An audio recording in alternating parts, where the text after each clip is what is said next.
Bom dia, Tutameia está ao vivo, como sempre trazendo para você um personagem que nos ajude a entender o Brasil de hoje, a história do Brasil, para que a gente possa trabalhar, atuar, viver melhor nessa nossa pátria tão querida. Ela é Eleonora. Ele é o Rodolfo. E ela é a nossa querida convidada de hoje, a Irma Passoni, que a Eleonora já vai apresentar com mais detalhes para você. Mas antes eu quero te convidar a participar desse nosso encontro, não só mandando seus comentários, que são sempre muito bem-vindos, mas também levando mais longe essas reflexões, esse mergulho na história que a gente faz na entrevista de hoje. Por isso, você está convidado a compartilhar essa entrevista nas suas redes sociais, compartilhar com seus amigos, divulgar aí o Tutameia na sua comunidade, né, que é uma forma de levar mais longe essas reflexões, essa pensata aí sobre o Brasil.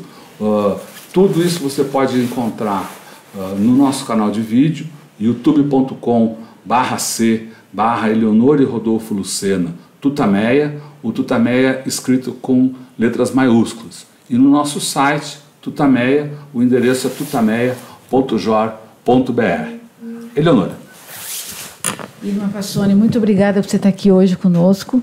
Hoje é um dia muito especial, porque há exatos 40 anos, né, você liderava uma manifestação monstro na Praça da Sé, que reuniu mais de 20.000 pessoas em plena ditadura militar, né, com o objetivo de protestar contra a alta dos preços e contra a situação toda da população naquele momento tão dramático para o país. E a gente queria aqui no Tutameia recuperar essa história e saber como é que foi construído esse movimento, que depois deixou tantas sementes aí na Constituinte, em vários movimentos sociais. Então, a gente te agradece muito por você estar aqui hoje, né? E vamos começar falando de você, né? Como é que você entrou nessa luta? Conta para o pessoal que está nos assistindo aqui quem é Irma Passoni. Você é daqui de São Paulo? Quando nasceu? Conta agora. Vamos lá no início mesmo. Eu acho que eu tive 2 nascimentos, viu? Um nascimento foi em Santa Catarina, Concórdia, cidade do interior do oeste catarinense. Todo mundo conhece essa Sadia e é a referência da minha cidade. E depois eu vim para São Paulo na década de 50 e estou em São Paulo desde 50. Por isso que eu digo que é um outro nascimento aqui nessa cidade. Você tinha quantos anos quando veio para lá? Tinha 14. E aí eu acho que minha história, eu sou professora, pedagoga, atuei na escola particular e na rede pública estadual. Uhum. E a marca dessa minha atuação na educação, ela se deu na implantação de escolas de emergência na periferia de São Paulo, onde nós não tínhamos escolas estaduais. Uhum. São Paulo, nessa época, assim, para quem não sabe, quem não conhece essa história, praticamente São Paulo existia nos limites do Rio Pinheiros e do Rio Tietê. Né? Uhum. Além disso, como se a cidade não existisse, especialmente sul e leste. E eu fiquei muito tempo na região sul, sempre, como professora. E como professora nós éramos responsáveis com o nosso salário de comprar merenda, comprar o material, alugar o espaço escolar, comprar material para as crianças, porque nada existia na periferia nesse processo. Então eu comecei sempre, eu sou militante da Igreja Católica e nessa época nós tínhamos um prazer imenso de ter a substituição do cardeal arcebispo da época pelo Dom Paulo Evaristo Arnes, que nos deu muito apoio no sentido de construirmos comunidades de base, que era discutir um pouco a parte bíblica e a realidade de vida das pessoas. E então, para nós, por exemplo, Abraão, Moisés, Judite, Esther, Novo Testamento, era assim, entender o que as comunidades precisavam entender dessa caminhada de um povo e o que significa a caminhada do povo do Brasil nessa época, porque 90% dessa população da periferia vinha da área rural, né? Então era o pessoal da roça que vinha para a cidade sem nenhuma referência de conhecimento do que é disputar um emprego numa cidade, que coincidiu também nessa época com o desmonte das empresas, especialmente na região do Socorro, em Santo Amaro, que onde mais ou menos 2.000 empresas começaram seu deslocamento para o interior. Então, várias empresas famosas, Caterpillar, Metaleve, etc., eram empresas que estavam passando para o começo de um processo da mecanização para automação. E aí, a princípio era assim, como é que esse povo do interior que vem da roça consegue se adaptar a um processo de automação, se nem na parte da mecanização ainda conseguiam atuar. E aí nós tínhamos um trabalho, especificamente como comunidade de base, mas em duas frentes principais. Eu atuava mais na educação popular, então a alfabetização de adultos, a organização das comunidades e educação para essa nova visão que foi o Concílio Vaticano II, onde o documento mais importante era Gaudium Spes, que dizia que as alegrias e as esperanças do mundo de hoje também eram as alegrias e esperanças da igreja, e que nos desafiava a todos a nos empenhar a enfrentar os problemas que tivéssemos, né? Eu acho que nesse ponto é que foi a grande alavancagem da esperança e de uma expectativa. Porque hoje de manhã eu pego o ônibus e venho do interior, eu pego às 5:45 e chego aqui 5:15, 5:20. Quando eu entrei no metrô, estava insustentável. Então, era mais ou menos o que a gente vivia naquele tempo. Só que não tinha metrô, mas tinham pouquíssimos ônibus. Então, tudo para nós foram motivos de organizar as comunidades e dizer, existem os problemas, nós temos que reivindicar e resolver. Então, essa caminhada, né, desde essa época, desde a minha origem, sempre foi a pastoral, mas com compromisso com a área social e do desenvolvimento social. Bom, e aí você participando das comunidades eclesiais de base, também era um momento de mudança na igreja, como você falou há pouco, de mudança na população, um momento de transição e uma ditadura muito forte. Como é que era a questão de... Como é que você achou que deveria organizar, ou como é que foi a formação desse movimento do custo de vida e contra a caristia depois, sob esse regime de repressão? E com mulheres, que as mulheres é que são, digamos, as mais reprimidas, né, as mais controladas, e que deram uma lição enorme nesse momento. Como é que foi essa construção? Não só pela ditadura, como dentro da própria família. Imagine, né, a situação da mulher há 40 anos era muito mais abafada, né? A vida, o seu poder de expressão era muito mais controlado, muito mais abafado. Né? Então, eu acho que, só fazendo o link da questão das comunidades de base e essa documentação do Vaticano II, é que dizia assim, olha, até nesse momento, cuide da alma, a vida eterna é depois. E nós entendíamos que não, que essas mensagens bíblicas e as mensagens do Vaticano II nos desafiava a fazer a mudança aqui e agora, porque a salvação de agora, conseguindo ônibus, conseguindo hospitais, conseguindo escolas, conseguindo moradia, é aí que a gente ia se salvando, na verdade. Mas toda a cultura das pessoas, ela vinha com a visão, não, eu tenho que aguentar, esperar, o governo quando sabe vai fazer, né? E não somos nós que vamos mudar.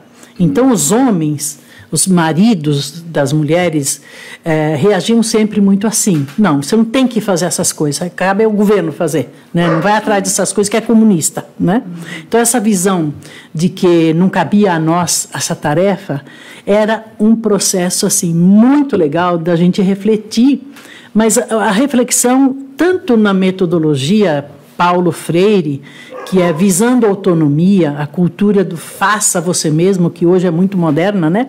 Que é a cultura digital, e essa cultura maker, é a gente fazer tudo que está nas nossas próprias mãos. Quer dizer, se é um lixo na rua, se é um problema na rua, se é um problema de vizinho, tudo nós tínhamos que ter iniciativa. Eu venho dessa região do Sul, que a gente não pedia licença. Para nós, qualquer obra era obra, desde de trabalhar na enxada, como trabalhar em casa, ou numa loja, ou cuidar de criança. Para nós, toda atividade é uma atividade que devíamos fazer. Mas a visão, desculpa, como você falou, Rodolfo, a questão um pouco do homem sentindo a responsabilidade de que ele tinha que resolver os problemas da família, que dependia dele a solução da sobrevivência dessa família, trazia algo muito angustiante para os homens e as mulheres. Por quê? Porque os homens estavam numa fase de muito desemprego, desse desmonte da indústria da cidade de São Paulo, que foi para Sumaré, foi para Hortolândia, foi para Campinas, e aqui ficava o desemprego. E os homens, com essa massa de desempregados e não podendo trabalhar, acabou ficando em casa, muitas vezes, cuidando dos filhos. As mulheres começaram a trabalhar nas casas de família, como empregada doméstica, para dar sobrevivência. E nesse conflito humano, de uma autoridade ou de uma autonomia ou de uma figura de bem-estar pessoal, havia muito conflito, dizer, não, você não vai nesses movimentos, você não vai no clube de mães, você não vai participar disso, isso não é para nós, deixa o governo fazer. Né? E as mulheres, para irem aos clubes de mães, que era um grupo assim, muito significativo para nós, era pastoral operária, educação de adultos, tanto na alfabetização como na área dos clubes de mães, a gente tinha uma posição de desmontar um pouco essa resistência. E então nós fazíamos a forma tradicional, que era, as primeiras 2 horas era bordar, era costurar, era ensinar alguma coisa, discussão de educação dos filhos, e aí entravam os problemas. E na outra parte, ia dizer, bom, então, com os problemas, o que a gente faz? Tem que resolver. Quem que vai resolver? O governo não sabe que a gente está nessa situação. Ok, então, num grupo de clube de mães, eram muitos, que todas as quintas-feiras a gente se reunia, lá no Fujiara, as mulheres disseram, então vamos escrever uma carta para o governo dizendo que a gente não está aguentando. Não está aguentando porque tem muito desemprego, os maridos estão desempregados, o custo de vida, a nossa expressão sempre era assim, o custo de vida sobe pelo elevador e o salário pela escada. Isso. Lá em Porto Alegre era muito essa.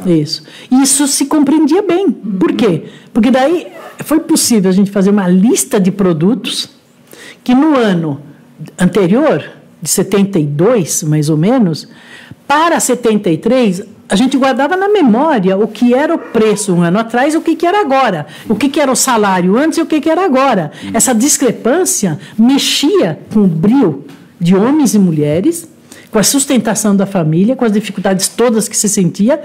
E aí eu perguntei, por exemplo, hoje, com essa questão crítica muito séria de um metrô parado e as pessoas não podendo pegar a condução para ir trabalhar, e era 6 horas, 6 e pouco, aquela multidão que tinha, tanto no metrô que eu chego lá no metrô da rodoviária Tietê, como na Sé, como na Luz, estava insuportável aquela multidão, e a gente apertadíssimo, ninguém cabia mais no metrô. Mas era assim que a gente vivia em 1972, 73. Nós também não tínhamos ônibus. Eu, por exemplo, levantava às 4h30 da manhã, estudava no Ipiranga e depois vinha trabalhava no Ipiranga e vinha estudar no centro. E chegava à 00:30, 1h da manhã, e saía às 4h30 não tinha ônibus. E se proibia que alguém, por acaso, tivesse, eram raros as pessoas que tinham carro, ninguém podia levar amigos, porque os fiscais não deixavam, mas também não punham ônibus.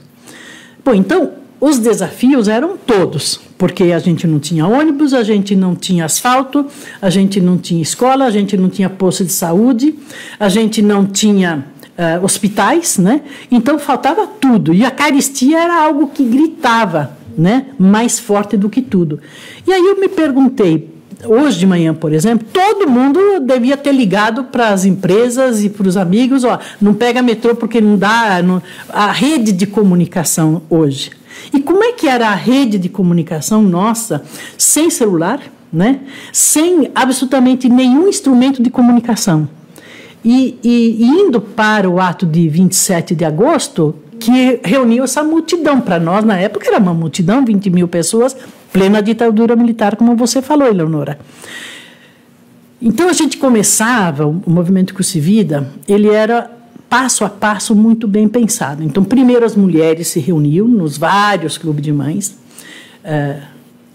a carta foi escrita, um rascunho primeiro, depois... Essa carta foi escrita quando e por quem?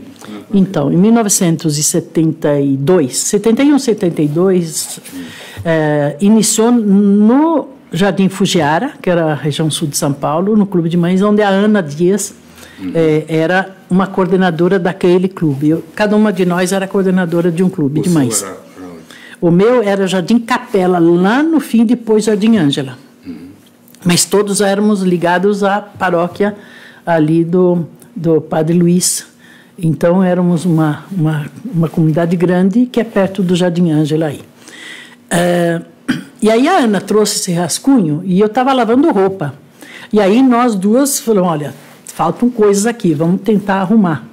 Então, a gente redigiu a primeira versão, devolvemos às comunidades todas, e nesse devolver, cada um foi opinando e foi se comprometendo com aquele conteúdo que estava lá. Né? Mas por que vocês decidiram fazer esse documento? Qual era o objetivo? Entregar para alguma autoridade? Então, era engraçado, porque, como eu disse antes, as pessoas achavam que o governo não sabia da miséria do povo, que precisa ser dito para eles. Temos que gritar, temos que dizer. E o instrumento foi uma carta. Né?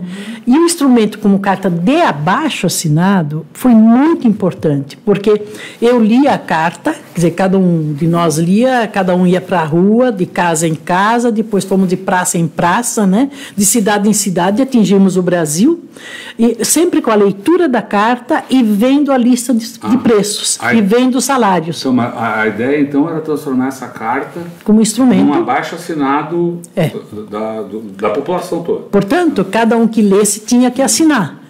E aí era um conflito, porque muita gente nessa época não tinha RG, e muito menos CPF.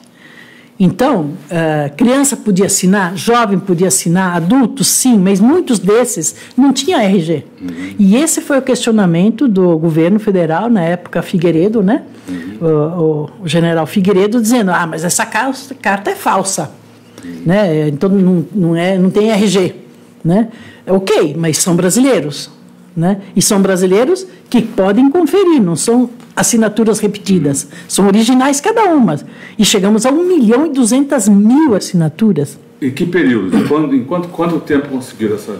Então, quando foi o lançamento, digamos assim, se é que houve um ato, ou o início da abaixo-assinado? Olha, a gente pode colocar o início como esses grupos de mães fazendo a elaboração final e assinando e procurando de casa em casa. Isso foi quando? Entre 73 a 75, mais ou menos. Desculpe, eu não vou lembrar exatamente a data.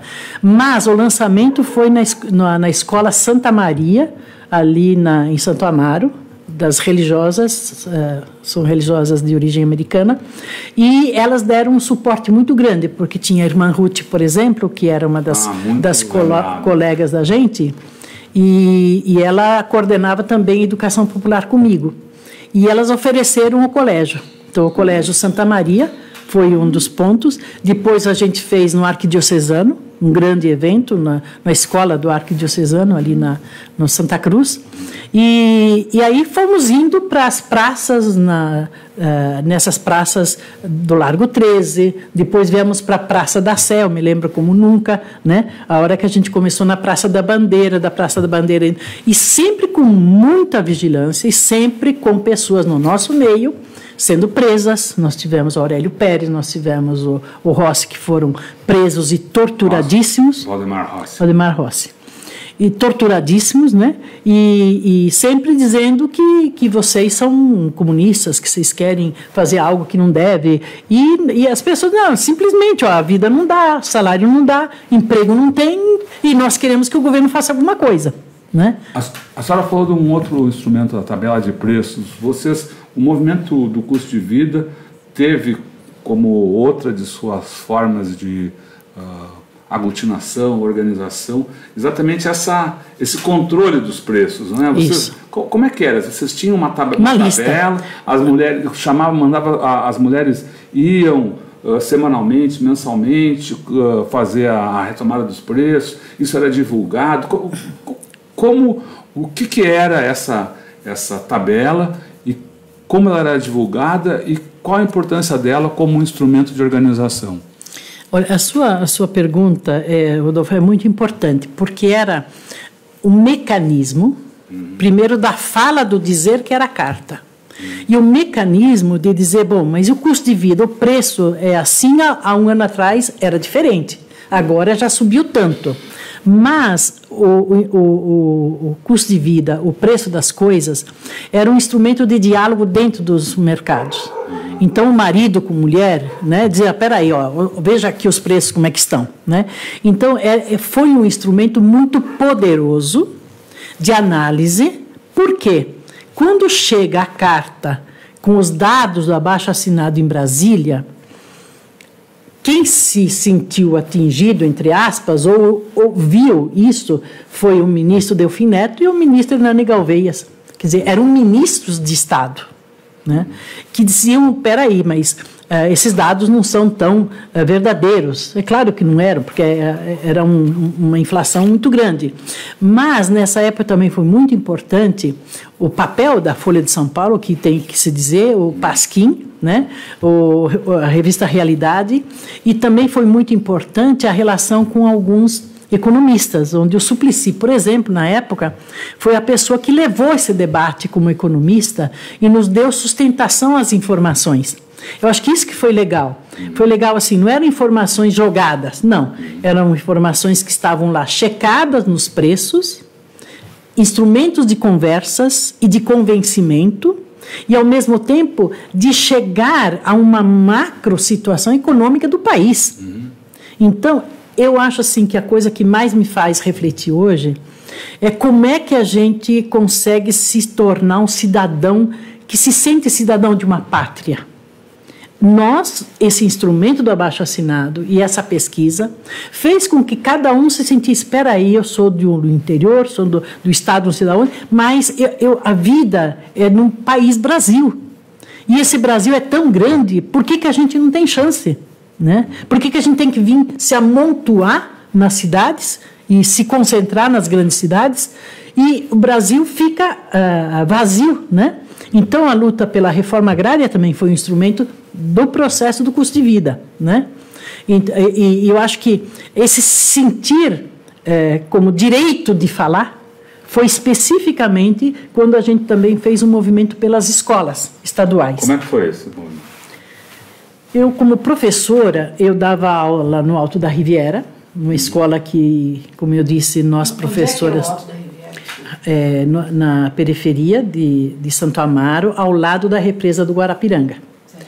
E aí, os meus alunos, eu me lembro, era uma sala de aula de 49 alunos, assim como as outras professoras também eram assim, chamadas ACTs, né, a títulos precários, e esses alunos nós tínhamos que montar a escola, arrumar as carteiras, arrumar o material escolar, dar a merenda do nosso salário, né?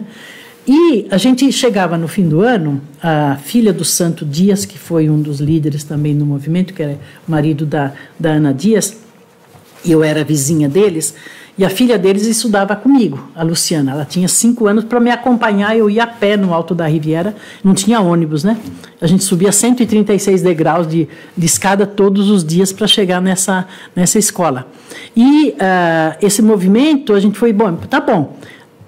As comunidades reunidas, elas eram ligadas às paróquias, às comunidades, mas sempre fazíamos questão.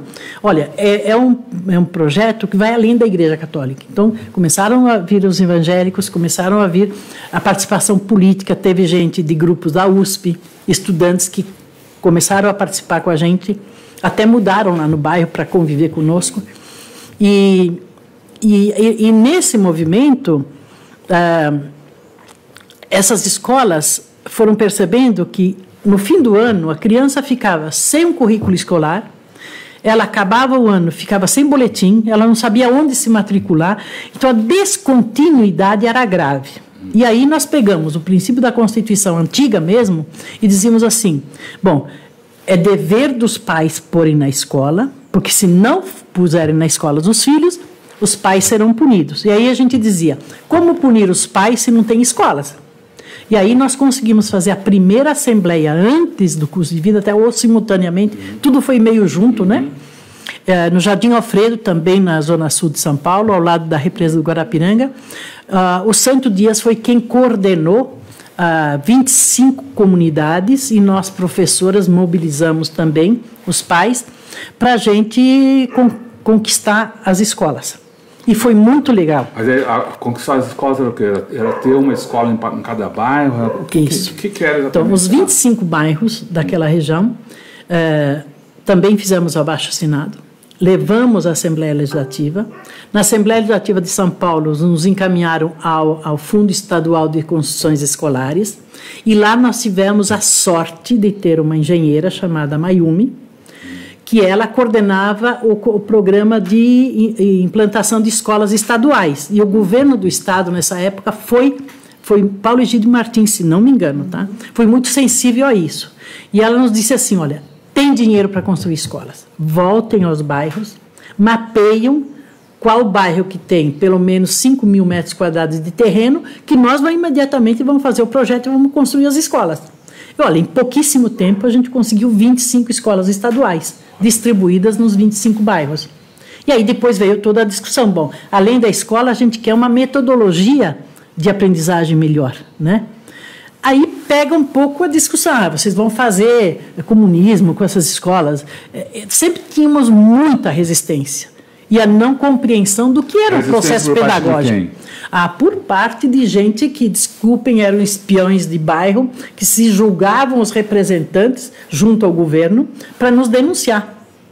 E aí começou uma situação muito violenta, porque também fizemos abaixo-assinado contra o problema da violência nos bairros, né? E quando a gente chegou na Secretaria do Estado de São Paulo, na Secretaria de Segurança, o secretário nos recebeu, isso já depois de 78, 79, e o bairro tinha conhecimento e cópia do nosso abaixo-assinado saída da própria Secretaria de Segurança, que ia nos bairros, e aí nesse momento já tinha a questão da violência, da morte de muitos jovens, etc., e eles já recebiam com antecedência, diretamente da Secretaria de Segurança, junto com o pessoal da repressão do bairro, dizendo, olha, esse grupo foi lá pedir, né, segurança. Então, era uma situação de controle social muito grande, para qualquer coisa, seja para a escola, seja para a saúde, seja para onde for. Então, todos os movimentos, seja para o transporte e assim por diante, sempre nós tínhamos o questionamento, né, das forças, chamadas forças de segurança nessa época, que atuavam em todos os bairros para nos denunciar o tempo todo. Então não era um processo tranquilo, era um processo questionador, desafiador de participação das pessoas. E por isso também esse conflito entrando nas famílias, entrando, né, nas empresas, porque nós éramos um grupo perigoso. E a gente dizia assim, bom, se for para conquistar a baixa do custo de vida, conquistar emprego, conquistar a escola, conquistar a casa, conquistar o transporte, não é perigoso. Isso é um direito que a gente tem para a gente poder existir. Eu acho que isso era muito claro para nós. Essa consciência foi alargando, e cada um se sentindo com direito de cidadania. Então, nós pagamos imposto. Então, nós temos direito de ter esse serviço de volta. Isso foi a coisa que mais clarificou na cabeça e nas comunidades das pessoas. E foi se replicando.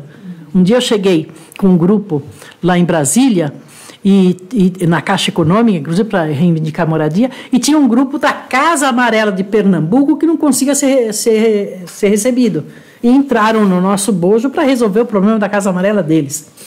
Então, era um movimento, assim, Brasil. A outra coisa que nos desafiava muito e que era muito violento, e que é até hoje, lamentavelmente, eram as questões da terra. Né? Então, essa coisa dos capangas tirando e matando. Eu vi casas no Bico do Papagaio, na região de Maranhão, Pará, e na época era Goiás, né?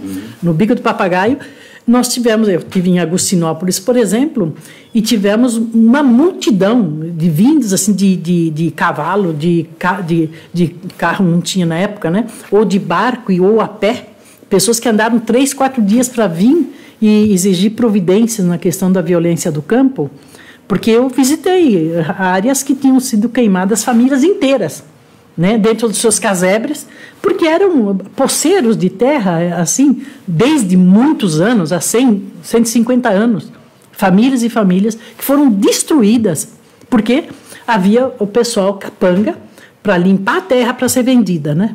Então, a Araguaia era uma coisa muito terrível. E eu me lembro de uma juíza e o poder público, a polícia, era de uma violência contra isso. No dia que a gente fez a manifestação, nessa cidade de Agostinópolis, tinha uma única coisa, mais ou menos já 79, 80. E aí eles só tinham uma igreja e o resto tudo eram casas de palha. E nós fizemos a manifestação e chegou um rapaz com um carro, né, porque até me lembro, um carro vermelho, bem velhinho, e disse assim, buzinando contra a manifestação. Eu falei, o senhor quer falar? A gente dá um microfone, o senhor sobe, a gente dá um microfone, o senhor venha falar. Ele saiu em disparada, quase atropelou gente, foi num boteco lá. E o pessoal falou, chega, mataram o cara na hora. E aí houve um confronto terrível entre os manifestantes e um grupo pequeno que o governo do estado tinha mandado, o exército lá, para nos acompanhar. E a gente conseguiu, assim, desfazer, já estava no fim o ato, e lamentável, ainda bem, né, que não aconteceu nenhum problema para as pessoas. Mas eu escapei de uma pedra imensa que afundou uma Kombi onde eu estava protegida. Então, eu acho que lá no Araguaia, lá em Vilhema, no Mato Grosso, em Rondônia, no Acre,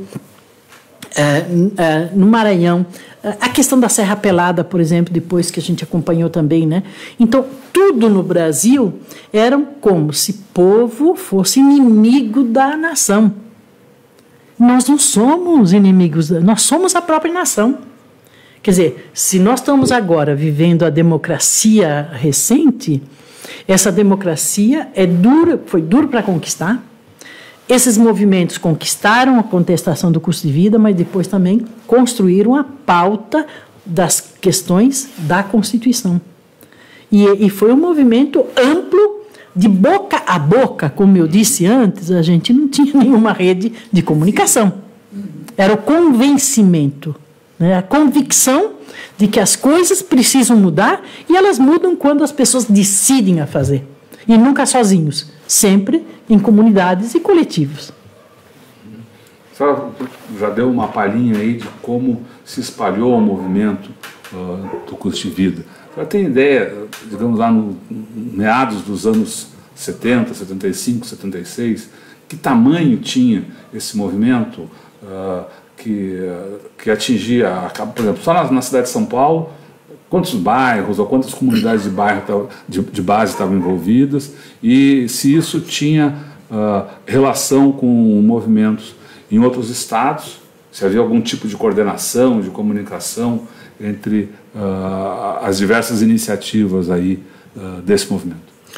Olha, ele começa na Zona Sul, imediatamente se estende para a Zona Leste, na Zona Norte, a Zona Oeste, Osasco, porque Osasco teve um problema bastante grave em relação aos trabalhadores, porque havia uma grande empresa na época onde teve a primeira greve dos trabalhadores que foram que acabou a empresa lá, né? Mas ele foi como se fosse um estilhar de alerta que a gente não sabe até onde chegou. A gente só sabe que em cada região, de fato, foi organizada uma coordenação, um grupo que começamos a fazer alguns folhetos, alguns jornais que repercutiam, e o Freitas Nobre, o deputado Freitas Nobre na época, foi uma pessoa importantíssima no processo, porque ele era líder do MDB na época, depois PMDB, e foi quem fez o pronunciamento e leu a carta do abaixo-assinado com a pesquisa na Câmara Federal, como líder. E aí a gente teve muita solidariedade de deputados e senadores que foram muito sensíveis a isso e que levavam também para os seus estados. Então nós tínhamos um instrumento que era especialmente as comunidades da Igreja Católica, tínhamos o instrumento de sindicatos, tínhamos os instrumentos dos meios de comunicação da época e também o apoio político. Eu acho que isso foi importante. E ela foi repercutindo e esse movimento ele foi ganhando força. Quando a gente escolheu o grupo para representar a entrega do abaixo-assinado, primeiro esse evento da Praça da Sé, dos 40 anos que a gente faz hoje, né? Dessa manifestação, que foi incrível, e depois essa questão da comissão entregando, foram pessoas representativas de vários estados. Vamos falar então um pouco dessa manifestação, já não sei se o Rodolfo quer falar alguma outra coisa antes. Vamos falar um pouquinho da construção dessa mobilização. Eu vou colocar aqui na tela, Irma, algumas fotos que a gente tem aqui da manifestação, que reuniu aqui 20 mil pessoas, né, em plena ditadura militar, exatos hoje 40 anos, e tem até uma foto aqui importante da Nair Benedito, né, que vou botar aqui na tela, com os policiais e os cachorros, né, na escadaria, na frente da escadaria da Praça da Sé. Tem mais aqui fotos da multidão ali na praça e muitas imagens da repressão que no fim aconteceu, infelizmente, né? Então eu queria que você falasse como é que foi a construção desse ato tão forte que aconteceu naquele momento, porque eu acho que esse foi um movimento talvez mais enraizado contra a ditadura militar, até mais capilarizado, porque se a gente for falar do movimento estudantil nos anos 60, quer dizer, ele acabou depois, né, não tendo muita continuidade naqueles moldes, pelo menos. Então esse foi um movimento popular muito enraizado, né, em plena ditadura, que conseguiu organizar essa manifestação. Então acho que era bom se você pudesse contar como é que vocês conseguiram levar tanta gente para a cena naquele dia, há exatos 40 anos. Então, eu queria, aproveitando aí a pergunta da Eleonora, eu queria te convidar primeiro para fazer um mergulho no tempo e tentar pensar, sei lá, uma semana antes do dia. O que aconteceu? Como é que foi definida a data? Né? Como foi definida a data? E o que aconteceu nesses dias finais aí da aproximação do dia da Assembleia? Enfim, esse mergulho. Eu acho que ela é uma caminhada que começa bem simples. Ela começa na ação individual do abaixo-assinado, ela vai indo pelas ruas dos bairros onde as pessoas estavam, para as praças públicas, essa coisa de que a praça é nossa, né? Então estar na praça e abordando qualquer cidadão, conhecido ou não conhecido, e conversando, diz, olha, você está de acordo com o custo de vida, você quer assinar o abaixo-assinado, até chegarmos a essas assembleias maiores, que eram aí, como eu disse antes, no Colégio Santa Maria, que eram 5 mil pessoas, no colégio ali do Vergueiro, né? E aí, todos os lugares, Zona Leste, por exemplo, a Igreja Matriz de São Miguel Paulista foi também um palco de grandes assembleias. Ela foi se estendendo tanto que nós perdemos o controle, no sentido de que ela foi ampliado, como se cada um assumiu como se fosse seu próprio projeto. Então isso eu acho que é uma boa perda de controle, mas tinha diretrizes, tinha um instrumento e tinha foco, né? E havia sempre uma coordenação ampla para garantir isso. E os instrumentos de jornais alternativos e o nosso próprio jornal do Custo de Vida, que tinha sempre um folheto de bater a panela, etc., ela foi amplamente distribuída e cada um levou para onde pudesse. E muita gente pôs nos envelopes de suas cartas para os familiares e mandou, e a gente não sabe para onde foi. Só sei que foi uma construção e que ir à Praça da Sé no dia 27 de agosto de 1979...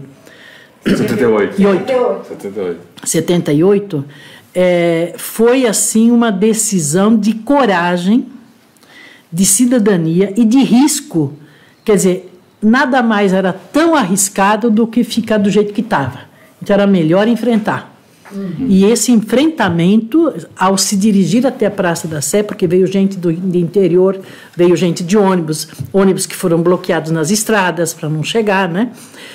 Vieram caravanas muito grandes, com faixas, etc., e com muito medo. As pessoas estavam ameaçadas o tempo todo. Se vocês vai ter bomba, vai ter cavalaria, vocês vão ser presos. Isso era dito. E mesmo com essas ameaças, as pessoas se dispuseram a ir, né? E é claro que a gente tinha todo um sistema de segurança nosso também, no sentido de, não vá sozinho, não saia sozinho, vá sempre acompanhado, porque havia repressão, o exército estava aí, né? Tanto que esteve e que foi se aproximando e não deixou acabar o ato, né? E acabamos o ato dentro da catedral, onde o Dom Paulo abriu as portas da catedral e todos nós, quem pôde não correr, porque fomos espalhados para todo canto, entrou na catedral e aí se acabou o ato dentro da catedral.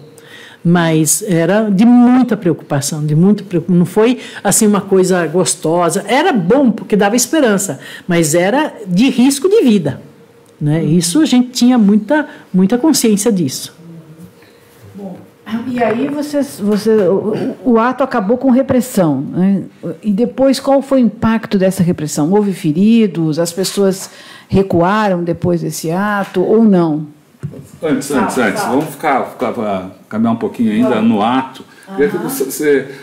A senhora lembra no ato de alguma fala, como é que foi o ato? Havia uma mesa, havia uma coordenação, o pessoal estava... Hoje são os caminhões com trio elétrico. Como é que era... Tinha palco, né? Como era o palco, então? Quem estava, enfim? Eu acho assim, não era tranquila a decisão de quem poderia falar. E eu acho que faltou um pouco a presença maior das mulheres dirigindo esse evento. Por quê? Porque esse evento foi criado pelas mulheres. Então, ainda foi um ato como se fosse comando de homens. Tá? E isso fere um pouco esse direito de conquista de trabalho dessas mulheres. Mas havia um consenso, que foi tirado. Acho que tivemos, sim, a palavra, por exemplo, de uma senhora, ele, o esposo dela e ela falaram, não me lembro assim, direito quem falou e quem não falou. Não sei se a Ana falou, mas algumas mulheres foram escolhidas para falar. Mas o ato em si foi masculino ainda, né? E isso a gente acha que poderia ter avançado mais. Voltando, claro que tivemos problemas de questionamentos, né? Houve a tentativa de desmoralização, houve a tentativa de dizer que isso não ia dar em nada, mas o processo já tinha sido desencadeado e continuou-se a fazer o trabalho até a entrega do abaixo-assinado. E que aí imediatamente... enquanto também se falava, houve a repressão toda e desmanchou o ato e sobraram as pessoas dentro da catedral. Dom Paulo abriu a catedral. Abriu a catedral, Dom Angélico também estava lá, né? Nós tínhamos os bispos, a maioria que nos acompanhavam, tinha os padres da Zona Norte também, então, da Zona Leste, e havia, assim, um grupo bastante unificado. Mas já existindo uma questão que era uma coisa que eu acho que o movimento popular sempre tem isso. Ele vai, quando conquista um pouco as coisas, as pessoas se desmobilizam. Só que, imediatamente, cada entidade, ou cada região, começou a acreditar que o seu problema também poderia ser resolvido. Então, começou a se imitar e fazer abaixo-assinado para tudo quanto era coisa. O que se conquistou não dá para calcular. Não há uma pesquisa para dizer o que foi possível. Eu só sei que houve muita conquista de escolas, houve muita conquista depois para a habitação popular, houve um movimento de saúde, dos conselhos de saúde muito importantes espalhados pela cidade e pelo interior, né? E que depois foi em direção à construção das propostas da Constituinte. Porque nós tivemos os Direta Já, né? Que em 1974 as pessoas se perguntavam, e a política? Agora vem os vereadores pedir voto. Como é que a gente faz? A gente vota neles ou não vota? Então nós selecionamos algumas pessoas para indicar. As pastorais de base. Isso. E além... Os clubes de mães, enfim. Não pelo instrumento custo de vida, mas também. Em 76, salvo engano, teve candidatos a deputados, né? Deputados estaduais e federais. Em 74. Então, vereador em 76. Foi inverso? Ok. 74 foi a grande derrota que a ditadura teve nas eleições. Ok. Aí, em 76, nós apoiamos o vereador. Foi o Benedito Sintra, por exemplo, um dos candidatos que se elegeram como vereadores. E depois, em 78, as comunidades decidiram o seguinte. Eu, no caso, foram reunidas 120 comunidades para decidir quem deveria ser candidato. E aí me escolheram a ser candidato a deputado estadual. E o Aurélio Pérez foi candidato a deputado federal e nós fizemos uma parceria, né? Que até hoje muita gente se lembra dessa dupla que a gente fez a campanha. E assim como a gente fez a campanha também com outros deputados no interior. E no país, muita gente também expressou essa luta no sentido de ter representação política.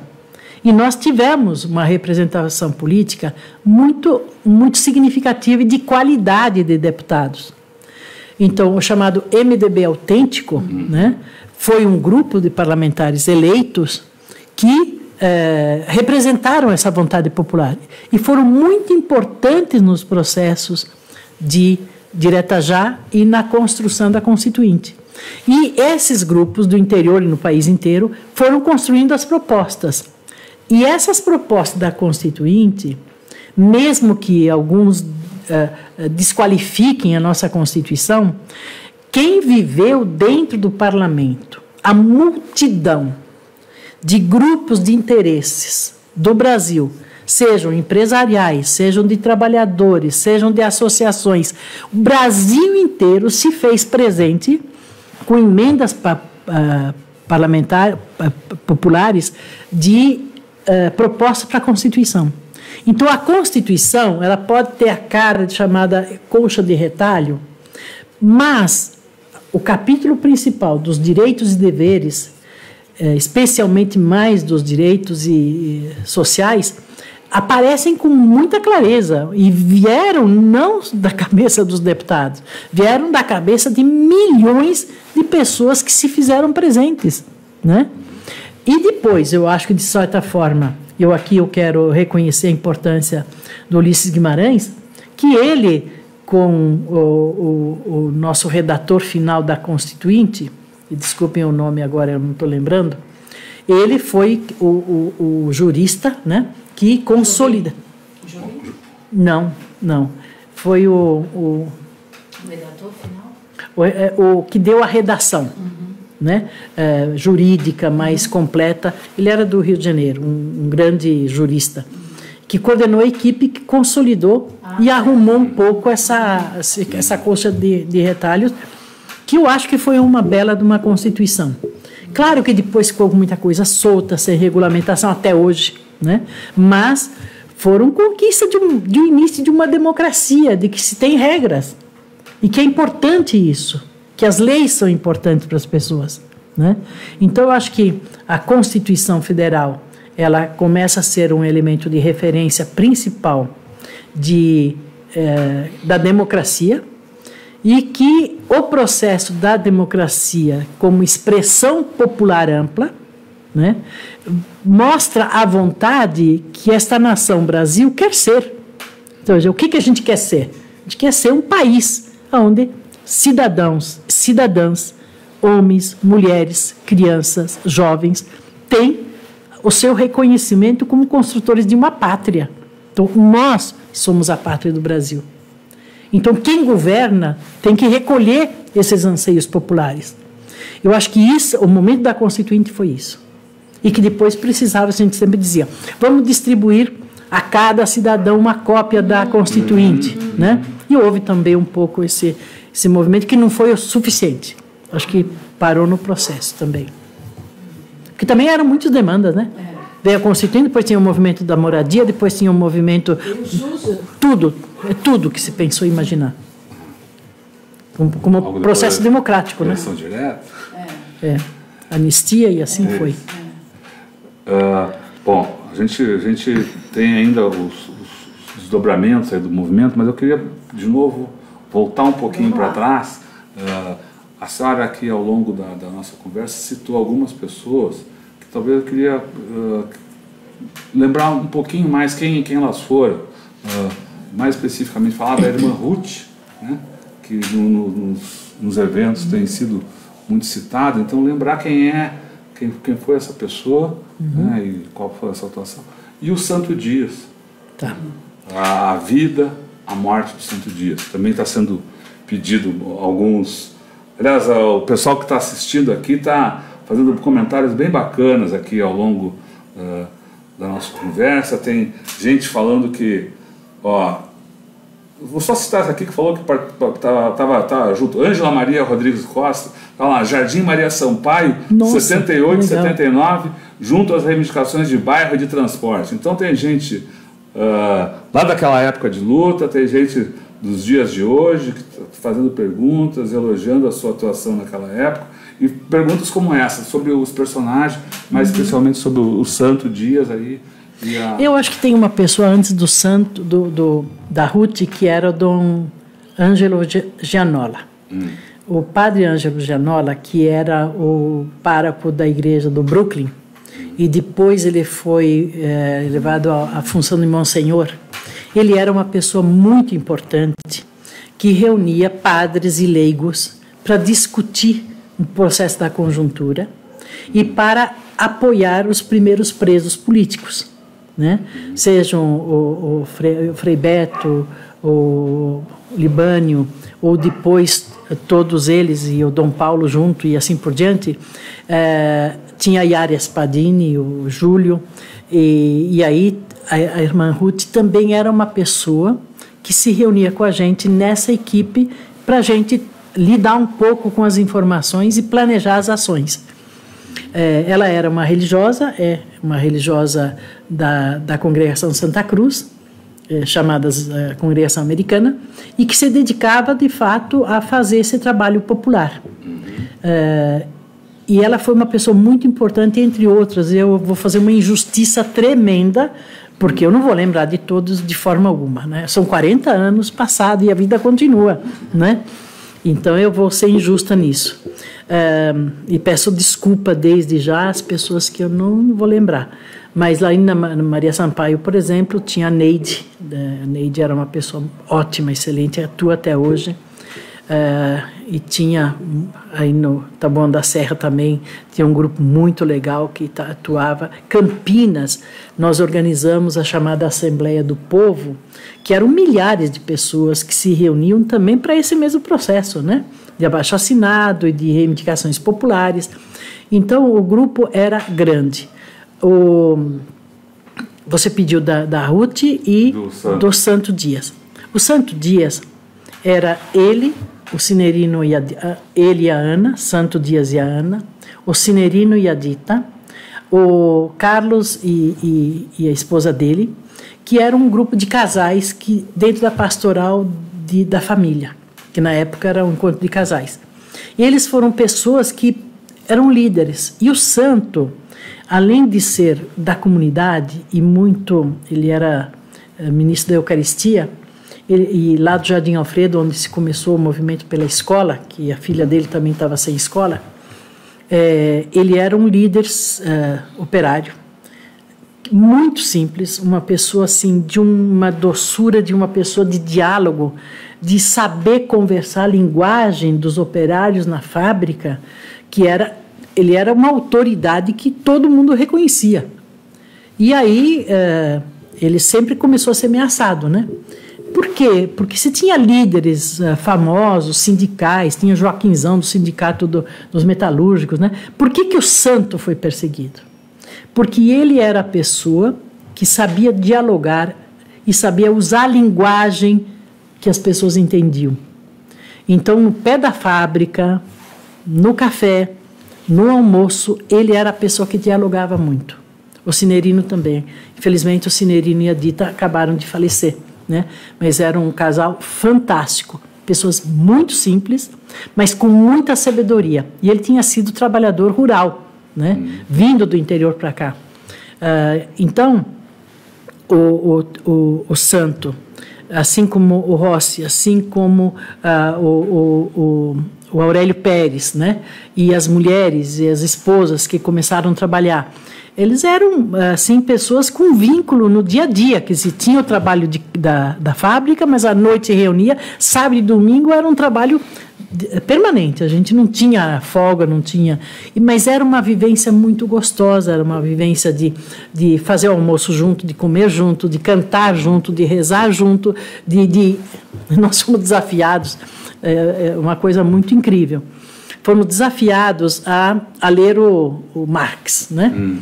E as pessoas, não, peraí, nós vamos ler a Bíblia. Para nós, a referência é a Bíblia. Então, a gente levantava às 5 da manhã para ler a Bíblia. Porque para nós era uma orientação de muita força. Quer dizer, ler o processo de Abraão, de Moisés, conduzindo um povo, isso foi de uma força incrível. E o santo era o coordenador dessa atividade de reflexão também, né? Porque mostra a coisa maior do que o eu, e o eu também continua, mas o coletivo também importa. Então, ele fazia essa relação pessoa a pessoa e também enxergando a coisa maior. Então, o ser indivíduo, ele tem, do santo era de uma riqueza imensa e uma capacidade de diálogo incrível, tanto que ele foi escolhido para ser morto, né? Como assim escolhido para ser morto? Conta essa história. Nos últimos dias, ele morreu, meu Deus, em outubro, né? Ele tinha sido ameaçado o tempo todo, e a gente sabia dessas ameaças. E nessa época tinha uma grande greve em São Paulo, e tínhamos tido uma repressão imensa na Igreja do Socorro, ali em Santo Amaro, e todos nós fomos empurrados para dentro da igreja com muita bomba, e tinha um exército em peso, né? Tinha, assim, naquela ponte do Socorro só tinham os grandes carros do exército, e a repressão foi violenta. E aí a gente falou, santo, você precisa se preservar mais, porque a gente sabe que você está sendo visado. E a gente conseguiu segurar ele por alguns dias, para ele não trabalhar.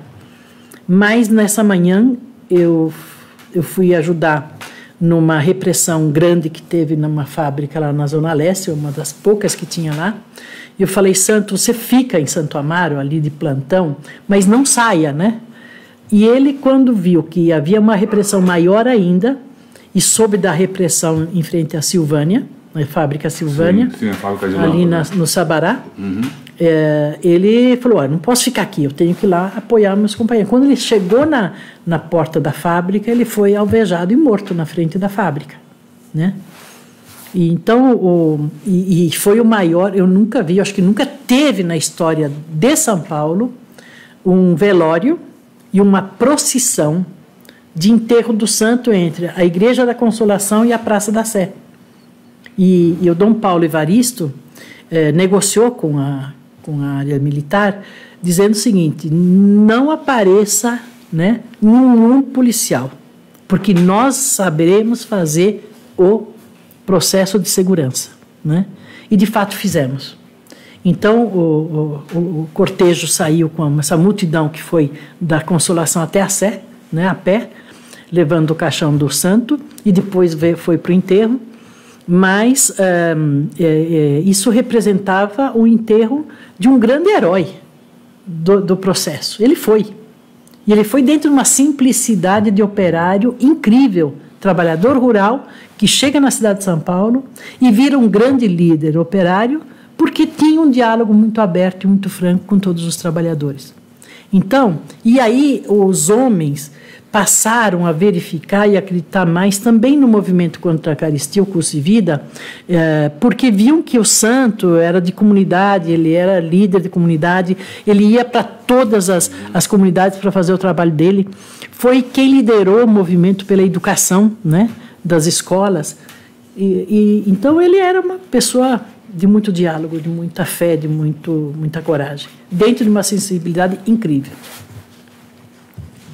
A igreja foi fundamental nesse processo aí que você está descrevendo, o papel de Dom Paulo, a própria, fisicamente, o apoio, o enraizamento, né? Sem a igreja isso não teria sido possível aqui no Brasil. Você acha que a igreja foi a âncora, enfim, a sustentação desse movimento ou não? Eu vou responder com uma questão que o Dom Paulo conversou comigo uma vez. Ele estava até já mais afastado, tinha acabado o seu mandato de cardeal, né? E ele foi numa missa do Valdemar Rossi. Valdemar Rossi, não, desculpa. Do Rossi aqui em Santo Amaro, naquela Catedral da Fé, com o Dom Fernando. E ele foi chamado lá para ser homenageado. E aí, antes da missa, ele conversou comigo e disse assim: olha, eu vou te contar uma coisa. Eu celebrei a missa lá na Igreja de Santana e fui até Tiradentes para visitar os presos políticos. O Presídio Tiradentes. Presídio Tiradentes, que hoje é a estação do metrô Tiradentes, né? Que tem só o portal. E chegou lá, ele falou que teve um porteiro lá para receber e falou: senhor cardeal, o senhor não pode entrar no presídio. Ele falou: ok, você estava na minha missa, acabou de comungar lá, eu te dei a comunhão e você agora não me deixa entrar na prisão. Ele falou: então quem que é que eu vou consultar? Ele falou: tem o prefeito aí? Ele falou: não tem. Tem o governador? Não tem. Tem o presidente da república? Não tem. Então, pelo estado de igreja, hoje eu represento o Estado. Você vai abrir e eu vou visitar os presos. Então, ele diz: olha, é a primeira vez que eu usei o poder de igreja como Estado. Não que a gente defenda essa união de Estado e poder, mas naquela hora, o poder de Estado da igreja foi fundamental no sentido de nos fortalecer, nos dar espaço, o único espaço da esquerda, ou de quem quisesse questionar o custo de vida, ou questionar os salários, ou questionar que não tínhamos direito à escola, nem à habitação, e nem à moradia, e nem à saúde, e nem ao transporte, nem nada, era a Igreja Católica. Né? Também tinha um grande representante também de outras religiões, né? Um rabino que ajudou muito também a gente, desculpa, não lembro do nome dele, e eles, especialmente o Dom Paulo, foi de uma força, e ele era assim, ele saía da Catedral da Sé, ia lá no bairro do Guarapiranga, onde a gente estava na comunidade, Santa Margarida ou São Joaquim, ver a obra que nós estávamos construindo a igreja, nós mesmos éramos pedreiros, e ia lá visitar, ia conversar, ele estava presente na cidade. E ele fortalecia as pessoas, assim como ele estava ali no Higienópolis, na sede da igreja, né, do Estado, ali na Cúria Metropolitana, né? Então, o Dom Paulo era uma presença viva e muito legal porque nós tivemos o CELAM, que era o Encontro Latino-Americano dos Bispos. E depois teve o Encontro Brasileiro, né, dos Bispos do Brasil, que deram as diretrizes, que vieram, então, Brasil, latino-americano, e veio do Vaticano. Então, havia uma estrutura de presença da Igreja. Não dá para não fazer um paralelo com a posição do Papa hoje, Papa Francisco. Então, o Papa Francisco hoje, ele é uma autoridade mundo, né? E quanta gente recorre a ele como referência, né? De perseguições e de abandonos, etc. Então, o Papa Francisco, ele é hoje o que o Dom Paulo, no caso, o Dom Angélico, Pedro Casaldáliga, né, e outros bispos que foram mortos, inclusive, representavam no Brasil. A Igreja fez o seu papel de igreja no mundo de hoje. Então, a salvação, aqui agora, o corpo é tão importante quanto a alma, cuida do corpo como você cuida da alma, né? Então, a questão da espiritualidade das pessoas é tão importante quanto o corpo, não dá para separar. Então, o corpo estando bem também é preciso para que essa alma fique bem. Então, essa visão holística, essa visão do todo do ser humano, né? Hoje em dia, a gente tem muita gente cuidando muito do corpo, né? Arruma o corpo e cuida pouco da alma, do espírito. Essa coisa da integralidade foi uma presença de 73 em diante em todos os lugares que a gente fez milhares de encontros chamados missão conciliar, né? Essas missões conciliares a gente fazia em todas as comunidades a partir de trechos bíblicos, comparando com a realidade e com os documentos e com legislação também. Então, a gente entender essa coisa como somos um ser humano integrado e não só uma parte, né? Nós somos espírito, nós somos alma, nós somos corpo e somos um todo. E desse todo que a gente tem que cuidar. E a gente vê muita criança sendo muito bem cuidada, né? Assim, de roupa e de coisa, e pouco se cuida do desabrochar da criatividade, do desabrochar da alma desse ser humano que ele é. Ele é um novo ser humano. Até eu lembro da frase do Saramago, que publicou no Dia dos Pais. Lembrem-se que os filhos são um empréstimo que foi feito para vocês. Só empréstimo, porque eles vão além do pai e da mãe. Eles são pessoas do mundo, né? Então, acho que essa coisa de se enxergar como ser humano potencial veio dessa nova visão da Igreja. Por isso que ela tinha tanta força. A gente participou há uns 10 dias, 2 semanas, de um encontro que rememorava ali o movimento contra a carestia, né? Lá também foi apresentado esse livro aqui, Como Pode um Povo Vivo Viver nessa Carestia, do Tiago Nunes Monteiro. Lá também a sua filha contou, a Moara falou do trabalho que ela está fazendo de um documentário, enfim, várias pessoas falaram dos estudos, das lembranças que estão sendo renovadas agora com os 40 anos aí do movimento contra a carestia. E aconteceram algumas reflexões. Uma delas falava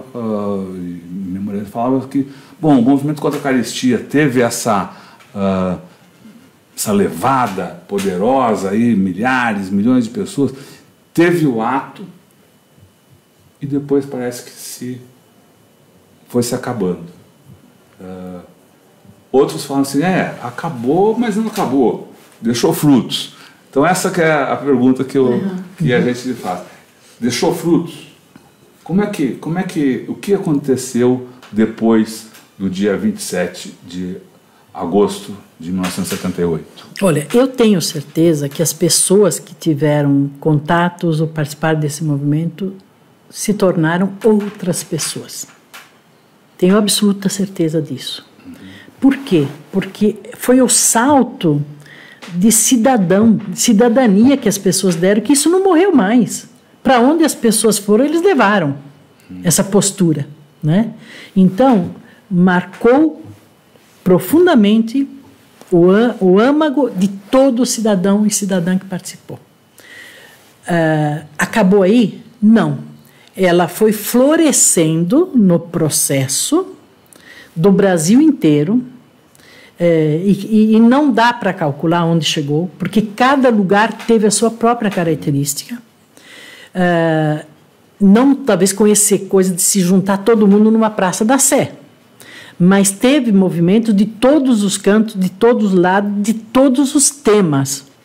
E impossível, infelizmente, nós não temos alguém que documentou. Por exemplo, o Tiago, que fez esse livro, ele pega justamente a música, né? Como é que um povo vivo pode viver nessa caristia.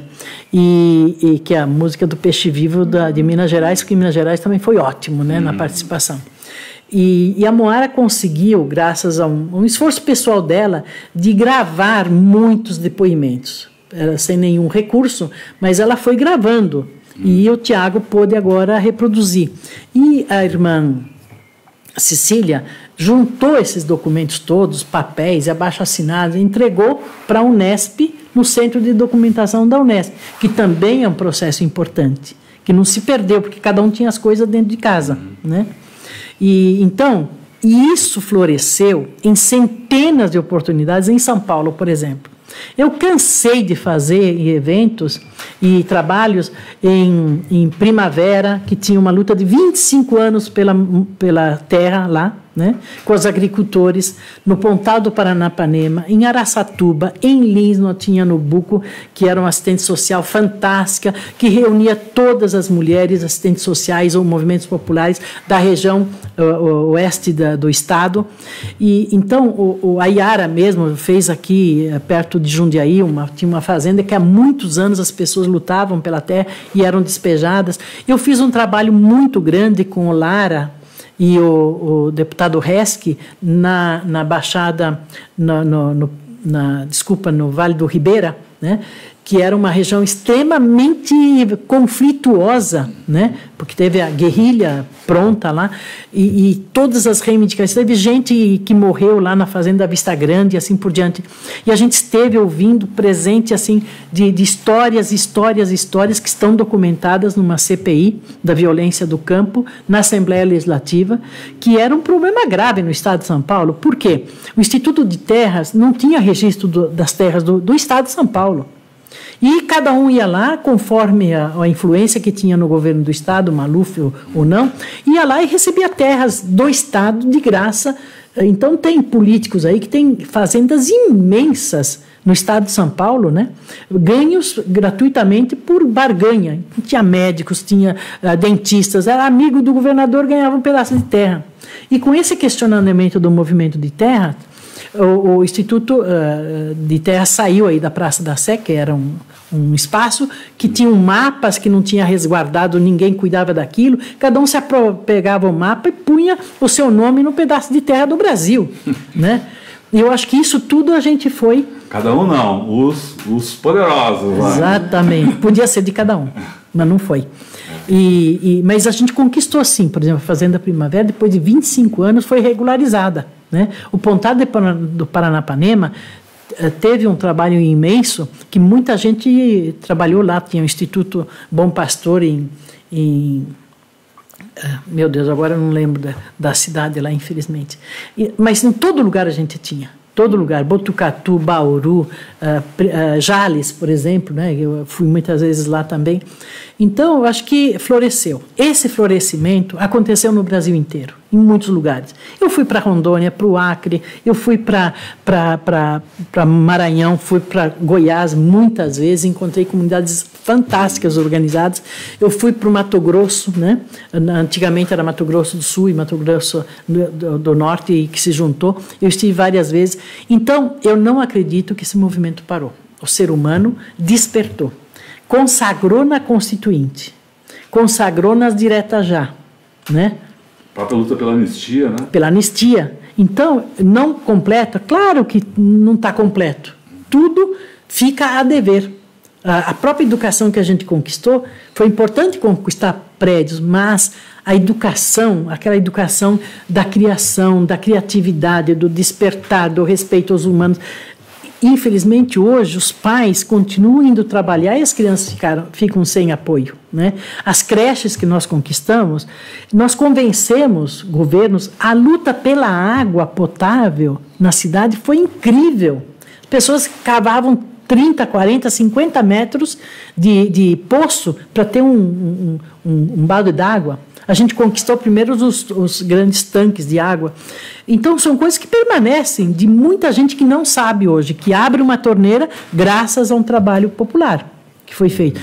Tem uma casa graças ao movimento popular. Infelizmente, ainda não é para todo mundo. Quer dizer, a história do Brasil tem um novo desafio, tão grave quanto estava lá, né? Que precisa continuar, de pessoas cidadãs, que a gente fica muito feliz e dá sentido à vida se a gente consegue olhar para o outro e não ficar indiferente. Eu acho que tem muita coisa a ser feita e tem muita gente boa que é reconhecida mundialmente e que a gente às vezes não valoriza aqui e que vai para outros países e são pessoas que colaboram tanto na área de tecnologia, que hoje o que mais tem, né? Que vai para outros países, se desenvolve, faz e acontece, se tornam grandes líderes, né? Não políticos macros, mas grandes profissionais.